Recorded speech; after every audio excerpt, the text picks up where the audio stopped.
ইরানে ইসরায়েল ও আমেরিকার যৌথ হামলা, ট্রাম্পের যুদ্ধ না থামানোর ইন্ধন, যা নিয়ে বিতর্কের কেন্দ্রবিন্দুতে মার্কিন প্রেসিডেন্ট। বিশ্বের অধিকাংশ দেশ ট্রাম্পের অবস্থান নিয়ে যেমন ক্ষোভ প্রকাশ করা শুরু করেছে, তেমনি বিতর্ক শুরু হয়েছিল মার্কিন যুক্তরাষ্ট্রের অন্দরেও। এবার প্রেসিডেন্ট ডোনাল্ড ট্রাম্পের নীতির বিরুদ্ধে যুক্তরাষ্ট্রের বিভিন্ন শহরে বিক্ষোভ প্রদর্শনের ছবি ধরা পড়ল। কর্তৃত্ববাদী শাসন, কঠোর অভিবাসন নীতি ও ইরান যুদ্ধের প্রতিবাদ জানাতে ওই কর্মসূচিতে অংশগ্রহণ করেছিলেন কয়েক লক্ষ মানুষ। সময়ের সঙ্গে সঙ্গে জটিল হচ্ছে পশ্চিম এশিয়ার যুদ্ধ পরিস্থিতির গতি প্রকৃতি। কিছুদিন আগেও এই যুদ্ধ ঘিরে মূল আলোচনার বিষয় হয়ে দাঁড়িয়েছিল হরমুজ প্রণালীর ওপর ইরানের বিধিনিষেধ, যা চিন্তায় ফেলেছিল ভারত সহ একাধিক দেশকে। কেননা এই প্রণালী বহু দেশের ক্ষেত্রে জ্বালানি সরবরাহের প্রধান শিরা। সম্প্রতি ভারত সহ বেশ কিছু দেশের ক্ষেত্রে শিথিল হয়েছে ইরান। তবে ট্রাম্পের বিরুদ্ধে তার নিজের দেশের অন্দরে এই বিক্ষোভের কর্মসূচি এবার আলোচনার কেন্দ্রবিন্দুতে নিয়ে এসেছে মার্কিন প্রেসিডেন্টকে।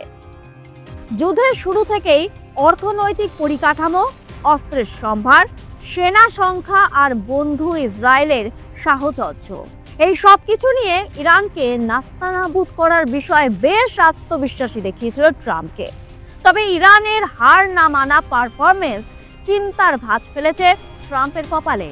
তার উপর হরমুজকে হাতিয়ার করে ইরানের কৌশলী পদক্ষেপ ভেস্তে দিয়েছিল মার্কিন প্রেসিডেন্টের রণকৌশল। নিজে থেকেই ইরানকে যুদ্ধ পরিস্থিতি প্রস্তাব দেন ট্রাম্প।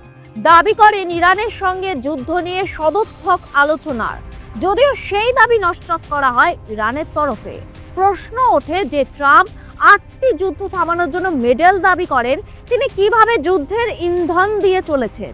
এদিকে যুদ্ধ দীর্ঘায়িত হওয়ায় যুদ্ধের খরচে নাকাল হচ্ছেন মার্কিনিরা। ক্ষোভ উগরে পথে নেমেছেন লক্ষ লক্ষ মার্কিন নাগরিক। দেশের শহর এবং গ্রামাঞ্চলে বিভিন্ন প্রান্ত থেকে লক্ষ লক্ষ মানুষ পথে নামেন। 50টি অঙ্গরাজ্য, 3000-এরও বেশি স্থানে একযোগে প্রতিবাদ হয়েছে। মোট অংশগ্রহণকারীর সংখ্যা ছাড়িয়েছে 90 লক্ষ। এটি সম্ভবত আমেরিকার ইতিহাসে সবচেয়ে বড় রাজনৈতিক প্রতিবাদের একটি অংশ।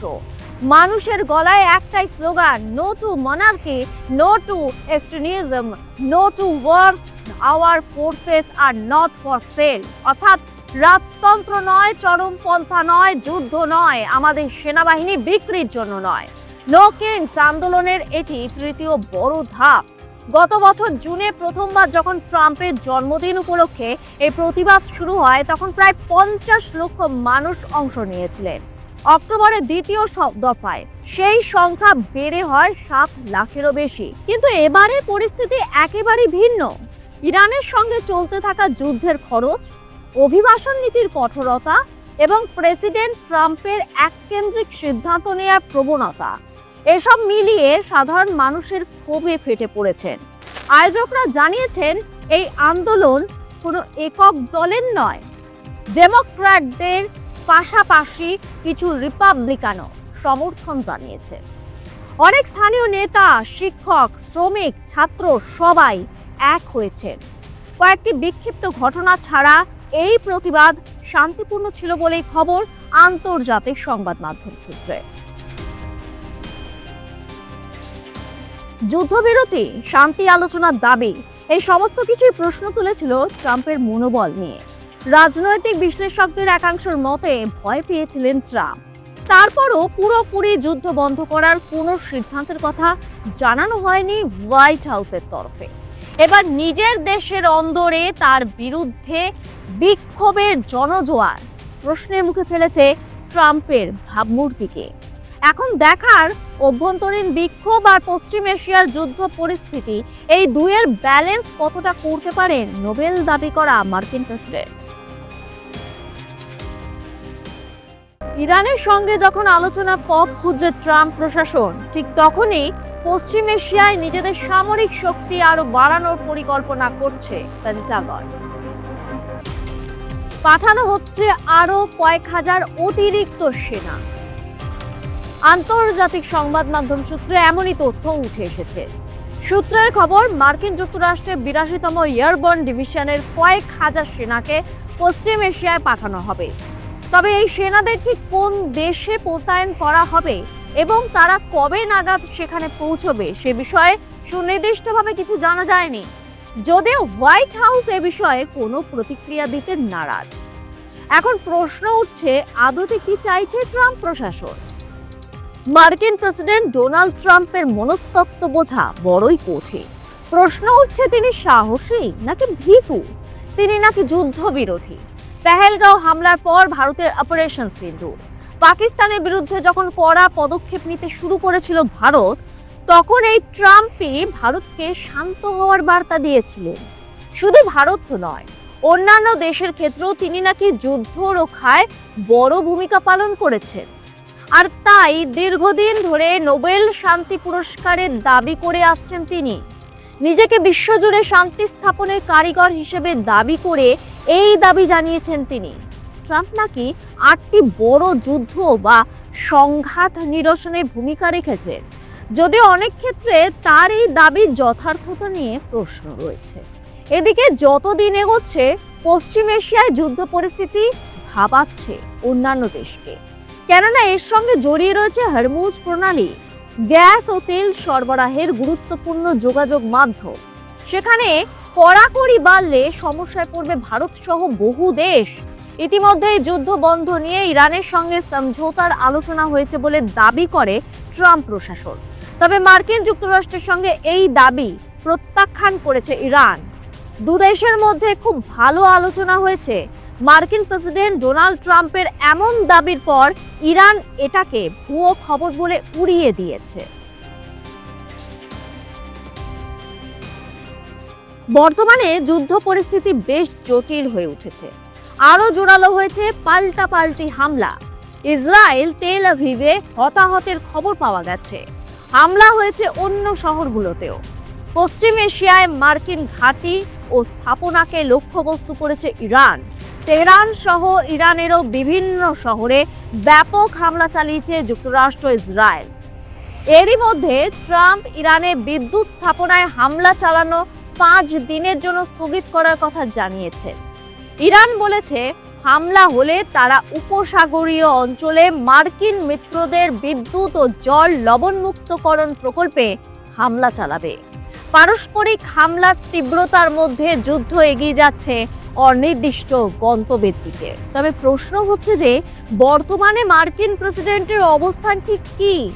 যিনি 8টি যুদ্ধ নিরসনের দাবি রাখেন, তিনি কিভাবে পশ্চিম এশিয়ার যুদ্ধ পরিস্থিতিকে দীর্ঘায়িত করার ইন্ধন যোগাচ্ছেন? এমনিতেই যুদ্ধে জড়ানোর জন্য মার্কিন যুক্তরাষ্ট্রের অভ্যন্তরে ট্রাম্পের বিরুদ্ধে বিরূপ মনোভাব তৈরি হচ্ছে। বিশ্লেষকরা এটাকে অপরিকল্পিত যুদ্ধ বলে বর্ণনা করছেন। ইরানের মিত্র রাশিয়ার পররাষ্ট্রমন্ত্রী সের্গেই ল্যাভরভ অবিলম্বে সংঘাত বন্ধের আহ্বান জানিয়েছেন। মঙ্গলবার ছিল যুদ্ধের 25তম দিন।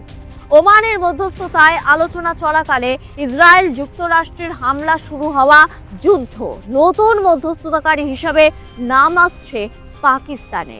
ভাবা যায়, কিছুদিন আগেই ভারতে নিযুক্ত পাকিস্তানের প্রাক্তন হাই কমিশনার আব্দুল বাসিতের বিস্ফোরক মন্তব্য যা যুদ্ধের উস্কানি দিয়েছিল। তিনি বলেছিলেন, যদি আমেরিকা বা ইসরায়েল কখনো পাকিস্তান বা তার পারমাণবিক কেন্দ্রে আক্রমণ করে, তাহলে ভারতকে 26/11-র মতো হামলার মুখোমুখি হতে হবে। সুতরাং সেই দেশ যখন যুদ্ধ বন্ধের মধ্যস্থতাকারী হয়, সেক্ষেত্রে পশ্চিম এশিয়ার যুদ্ধ পরিস্থিতির ভবিষ্যৎ নিয়ে একটা বড় প্রশ্নচিহ্ন উঠে আসে। 3 সপ্তাহ ধরে ইরানের মানুষ ধীরে ধীরে নতুন পরিস্থিতির সঙ্গে নিজেদের জীবনকে মানিয়ে নিচ্ছে। ইরানে 31টি প্রদেশের মধ্যে প্রায় 28টিতেই ইসরায়েল ও যুক্তরাষ্ট্র হামলা চালিয়েছে। যুদ্ধে ইরানিদের দৈনন্দিন জীবনকে বিপর্যস্ত করে তুলছে। তুরস্কের রিসেপ তাইপ এরদোগান বলেছেন, ইরানের বিরুদ্ধে যুক্তরাষ্ট্র ইসরায়েলের যুদ্ধে শান্তি প্রতিষ্ঠায় তুরস্ক তার সর্বশক্তি দিয়ে কাজ করে যাবে। ইরানের প্রেসিডেন্ট মাসুদ পেজেশকিয়ান বলেছেন, অনেক দেশ যুক্তরাষ্ট্র ও তার মিত্র ইসরায়েলকে তাদের হামলার জন্য নিন্দা ও ঘৃণা জানাচ্ছে। ইতিমধ্যে ইরানে ৯,০০০-এর বেশি হামলা চালিয়েছে যুক্তরাষ্ট্র, দাবি মার্কিন বাহিনী। গত ২৮শে ফেব্রুয়ারি ইরানে যুক্তরাষ্ট্র ইসরায়েলের হামলার পর শুরু হওয়া যুদ্ধে এখনো পর্যন্ত ইরানের ৯,০০০-এর বেশি লক্ষ্যবস্তুতে হামলা চালিয়েছে মার্কিন বাহিনী, যাতে ইরানে অন্তত ১৪০টি নৌযান ক্ষতিগ্রস্ত বা ধ্বংস করা হয়েছে বলে দাবি করেছে মার্কিন সামরিক বাহিনীর সেন্ট্রাল কমান্ড বা সেন্টকম। সেন্টকম জানিয়েছে ইরানে তাদের হামলা অব্যাহত আছে। গত সোমবার রাতে ইসরায়েলের বিমান বাহিনী ৫০টিরও বেশি লক্ষ্যবস্তুতে হামলা চালায়। আইডিএফ বলছে তারা এখনো পর্যন্ত ইরানে ৩,০০০-এর বেশি লক্ষ্যবস্তুতে আঘাত হেনেছে। সূত্রের খবর, সেখানে এখনো পর্যন্ত ১৫৭ জন নিহত এবং ২,৬৬৭ জন আহত হয়েছে। এই পরিস্থিতিতে ট্রাম্পের প্রাক্তন উপদেষ্টা বলছেন ইরানে মার্কিন পদক্ষেপ পরিকল্পনাহীন, যা নিয়ে নতুন করে বিতর্কের জন্ম নিয়েছে। এখন প্রশ্ন হলো, আচমকা ট্রাম্পের ৫ দিনের যুদ্ধবিরতি, ইরানের সঙ্গে সদর্থক আলোচনার দাবি, এইসবের পেছনে নতুন কি পরিকল্পনা রয়েছে মার্কিন প্রেসিডেন্টের? সম্মুখে এইসব আলোচনা, অন্যদিকে পশ্চিম এশিয়ায় আরও কয়েক হাজার অতিরিক্ত সেনা পাঠানোর পরিকল্পনা। অন্তত সূত্র মারফত সেই তথ্যই উঠে আসছে। কোথাও কি ভীতি কাজ করছে ট্রাম্প প্রশাসনের মধ্যে? কেননা যেই ট্রাম্প হরমুজ প্রণালী সচল করার জন্য ইরানকে ৪৮ ঘন্টার ডেডলাইন বেঁধে দিয়েছিল, সেই ট্রাম্পই ইরানে ৫ দিনের যুদ্ধবিরতি কথা বললেন, নাকি ফের নিজের যুদ্ধবিরতি ভাবমূর্তি তৈরির চেষ্টা করছে? তবে ট্রাম্পের মনস্তত্ত্ব যাই হোক না কেন, হরমুজকে হাতিয়ার করে যুক্তরাষ্ট্র ও তার মিত্র দেশের কাছে মাথা নত না করার দৃঢ় অঙ্গীকার নিয়েছে ইরান। তবে নিন্দুকেরা বলছেন ভবিষ্যতে আর যুদ্ধ নিরসনের জন্য মেডেল দাবি করার মতো মুখ রইল না ট্রাম্পের। আপনারা কি বলেন? মতামত জানান কমেন্ট বক্সে।